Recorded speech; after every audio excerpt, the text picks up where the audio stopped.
O cümlədən dünən bu binada Amerika hökuməti ilə Azərbaycan hökuməti arasında imzalanmış strateji tərəfdaşlıq xartiyası da bu üstünlüyü bizə təmin edir. Bu xartiya tarixi bir sənəddir. Bu artıq mətbuatda da dərc edilib, hər kəs görə bilər.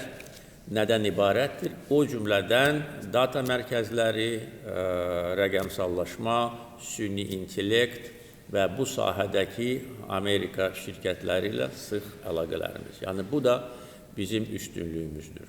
Bizim eyni zamanda 10 Avropa İttifaqına üzv ölkə ilə strateji tərəfdaşlıq sənədləri var.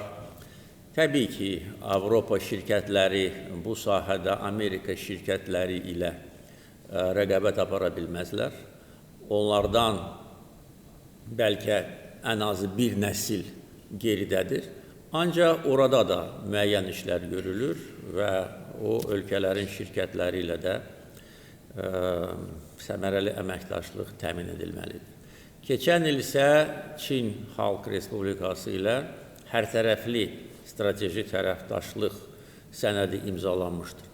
Yəni, biz bugün dünyada nadir ölkələrdənik ki, dünyanın aparıcı güc mərkəzləri ilə artıq imzalanmış strateji tərəfdaşlıq formatında çalışırıq. Yəni, bu bizim üstünlüyümüzdür.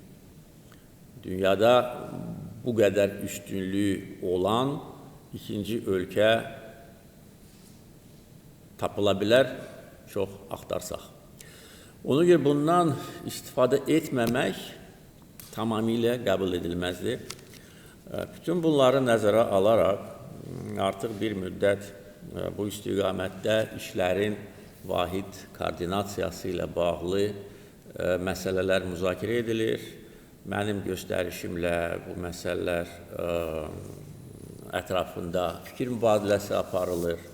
Bugün isə mənim sədrliyimlə nəzərə alsaq ki, bu məsələ qeyd etdiyim kimi prioritet təşkil edir. Mənim sədrliyimlə bugünkü müşavirədə biz görüləcək işlərlə bağlı konkret fəaliyyət planının hazırlamasına başlamalıyıq, tezliklə onu başa çatdırmalıyıq və beləliklə bu sahəyə daha güclü təkan verməliyik.